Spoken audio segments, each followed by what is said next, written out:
a song for you. You're listening to Deep Purple Smoke on the Podcast. I will do one episode for each song the band recorded in the studio. However, this is a fan podcast and not band endorsed. It's more of a tribute to their long history, well beyond just the hits, and my way of giving something back to a band that has given so much to me. Let's dig in!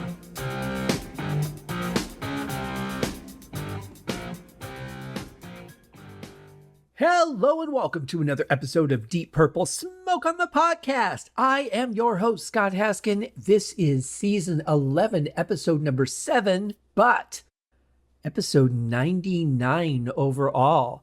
What will episode 100 be? I bet you know. Anyway, this is an interesting song. It's got a slow gallop during the verse, got kind of a longer riff. Kind of something, if Richie was kind of in a bluesy mode, I feel like something he might have written or something along this line, because it's a little bit complex. And it's a good riff. As always, I have to say, this whole album is mixed so well. I've had just the most minor of change desires, I guess, through this whole season so far. We'll see what this show has to bring. I've never done a critical listen of this song, so I'm very curious to see what kind of stuff I might get into, whatever it is. I'm sure it will be, it's still going to be good because it's Deep Purple and Come Taste the Band. So let's check it out. Here it is, Love Child.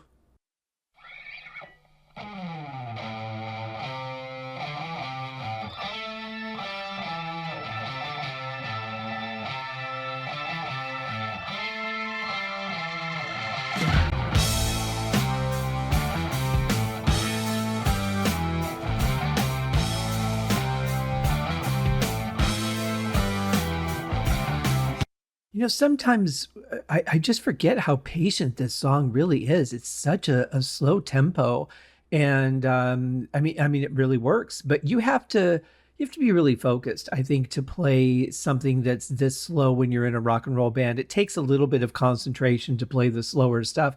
It's too easy to naturally want to speed up, especially if you're enjoying what you're playing. So that's one thing that I'm kind of surprised the tempo isn't a little bit faster, but I like it where it is. It's just very patient, and that's fine. Interestingly, too, I've noticed on this album that Ian Pace is doing a lot of hi-hat lifts, and this song is no different. There's quite a few in there. You're not getting them the same way that you normally do. It's almost like he's hitting it slightly open and closing them instead of hitting it closed as you open and close to get that psh sound. But you're getting kind of the after effect of it. So it's a little bit different of a technique, but something certainly very useful. I like the drums on this one. They're a little bit adventurous, especially considering the slower tempo. And we'll see how that plays out when we get into the verses here. But overall, I like the sound. It's a good mix. John's got the organ without the distortion, just that nice clean tone. And it sounds really good against Tommy's guitar.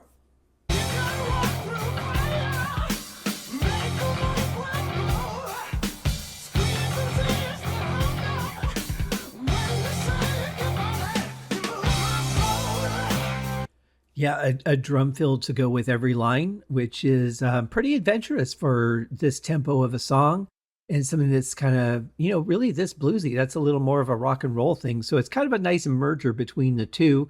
Love David's voice on this. This range that he's hitting, I almost feel like he's standing on tiptoes to hit it, because it's just above, where he normally sings. And even though it sounds very natural, thinking about how used to his voice I am where it normally sits, I feel like this is something he's really stretching for, even though, it doesn't sound like there's any effort on his part to hit it. It's just a very natural thing for him.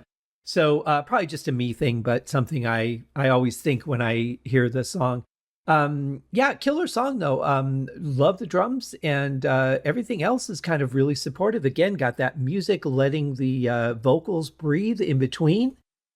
And or breathing in between to let the vocal shine through, I should say. I'm a little bit backwards this morning as I record this, and that's okay because, it's a podcast. Anyway, here's some more music.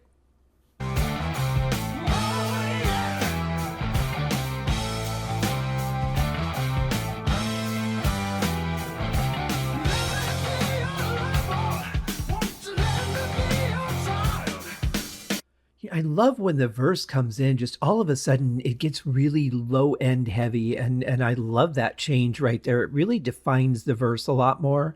Um, they're not really changing anything at this point as far as what they're playing. Ian Paice is still doing the snare rolls. There's no extra little frolics from anyone, which is fine. I think David's got it covered.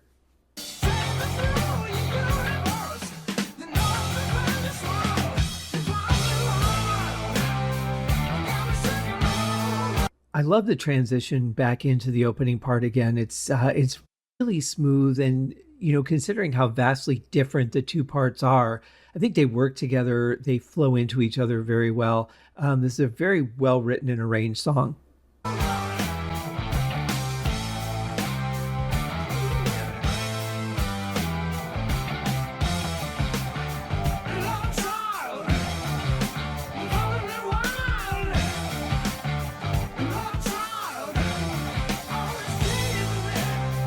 See, I really see this as a variation of the verse because, again, they're just doing a quick riff, letting the vocals come between. Ian Pace is doing a drum fill on every line. It's just a different riff, and a more repetitive vocal. But yeah, it feels a lot like the verse, just a variation of it.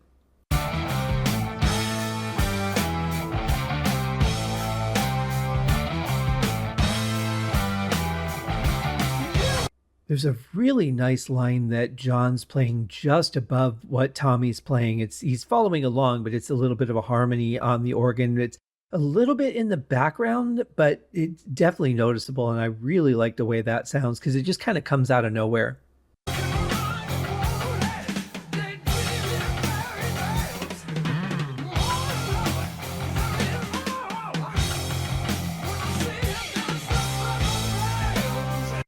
So they're adding a little bit. The drum rolls are getting a little bit more melodic. We've got a little bit of a bend from Glenn coming in there. So they're not doing rinse repeat. They're doing their typical Deep Purple build, which I like. And but it's not aggressive. It's not like they're doing a ton, but it does have a different feel to it. Doesn't really feel like it takes away from the vocals though, which is the most important thing for this type of a song.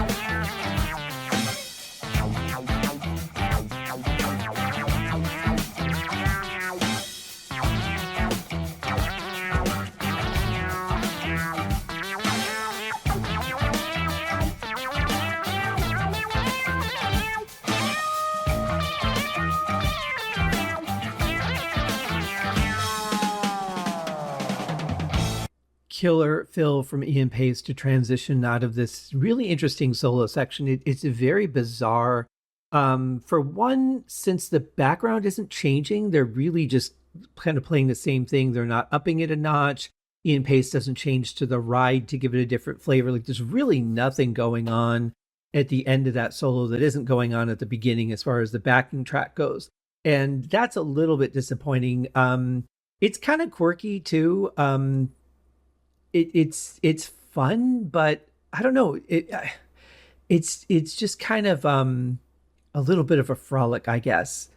I could almost see them, like Tommy and Glenn, like lifting their guitars on the accent, simultaneously, like you would see bands do on stage when they do that little dance move. It almost has that feel to it to me.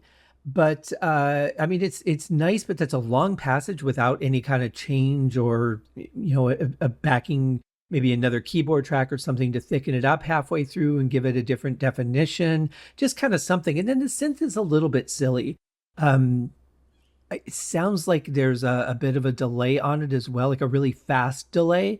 But yeah, the sound itself isn't. I mean, I love a good synthesizer, and in general, I would like a sound like that. But for a song like this, I don't know. I don't really know that it fits. And the solo itself is really kind of it's a little choppy and just little bursts of notes here and there. It doesn't really feel like it's expressing what the vocalist would be doing if they were in this part. It kind of works with what the backing music is, and maybe that's kind of really what the problem is that the foundation for the solo isn't very good for this song. That would be the only criticism I really have is this section so far. I've never really sat down and thought about it before, but now that I'm hearing it and kind of giving it that critical listen, yeah, it's just kind of I don't know. I feel like he was feeling his solo out, and not that he was really in touch with the song or that he really had something in mind, but that he was just kind of like, you know what, I'm just going to play around and see. And they're like, ah, that's good. We'll keep that. Uh, Again, this is another solo section that I think is a little bit too long, especially for the type of solo that we're getting. You could do this in half the time very easily. Then the whole backing track wouldn't seem repetitive.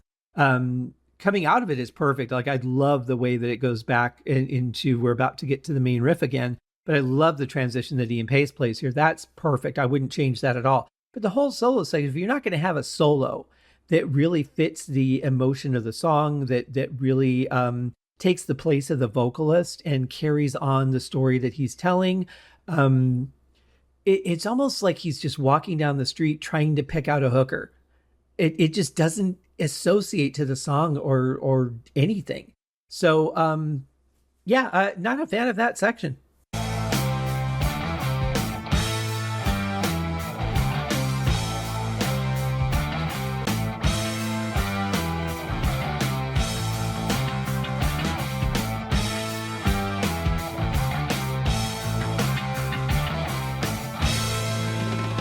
I know we're right at the end here, but I just wanted to point out I really like what Glenn's playing on bass there, because the last half of that, he starts doing playing a bit faster, just that, which really adds a lot to it. I think that's kind of a nice dynamic.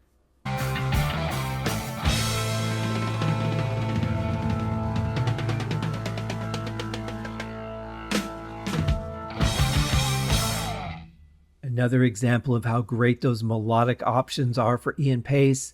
And you'll notice too, as the drum pitches go up, the drums are smaller, the head is smaller, they're a little bit more dead with each one because you can't really get a bounce the smaller the head is. The bigger ones, they have a little bit more give in the middle. The smaller ones are typically very tight, so they're really dry.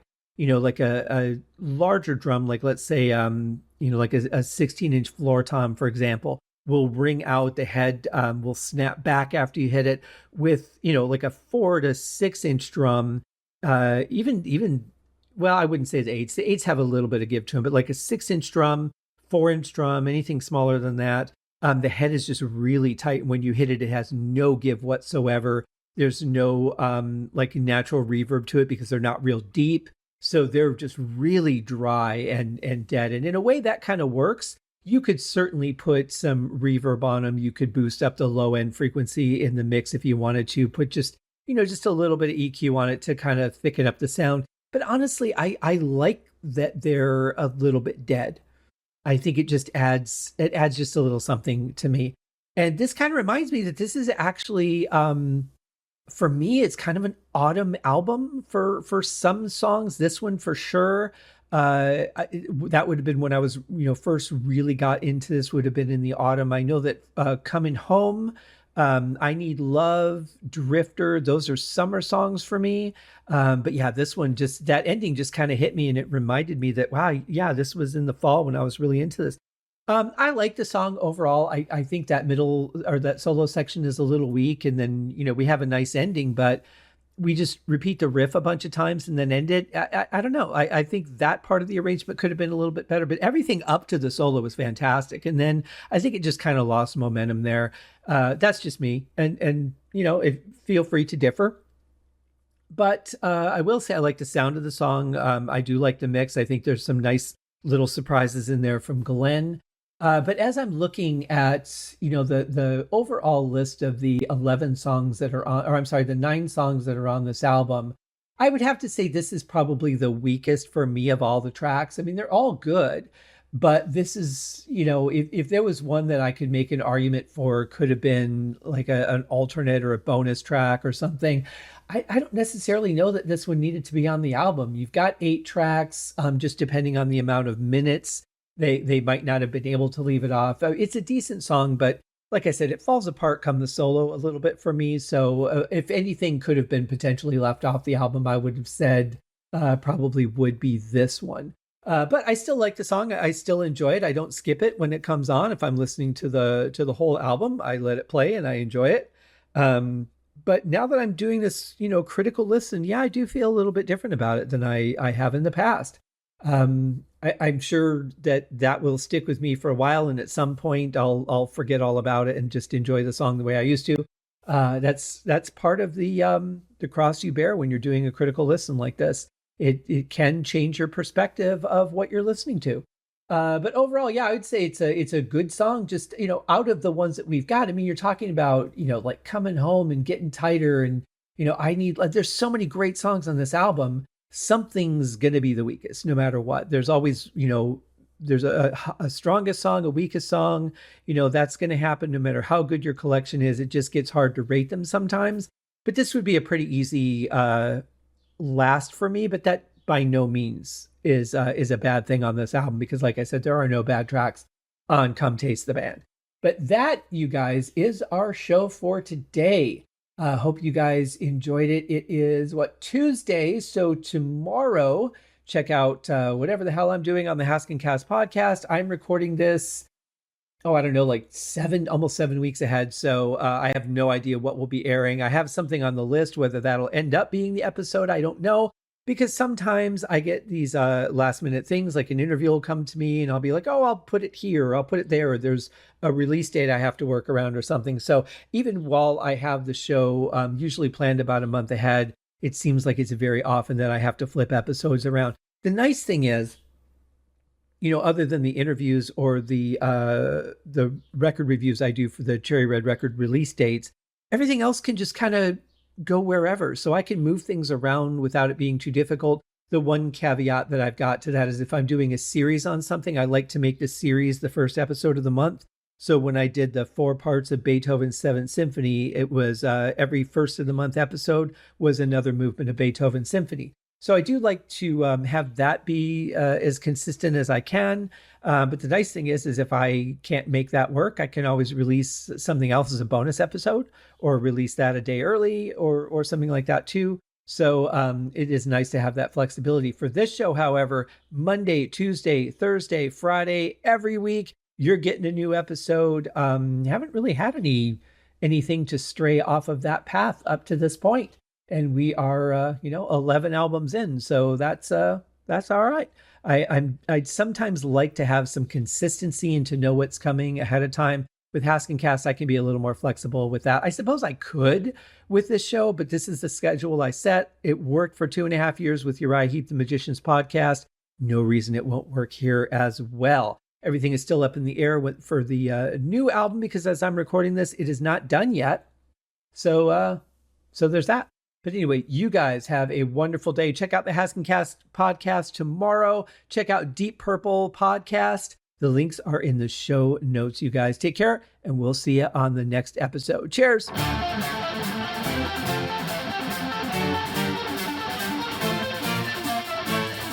Thanks for listening to Deep Purple Smoke on the Podcast, a tour of the entire Deep Purple studio recordings.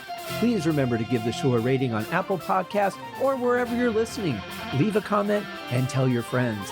I also have a Patreon set up if you'd like to support the show. You can also write to me at smokeonthepodcast@gmail.com. I hope you enjoyed the episode, and thanks for listening.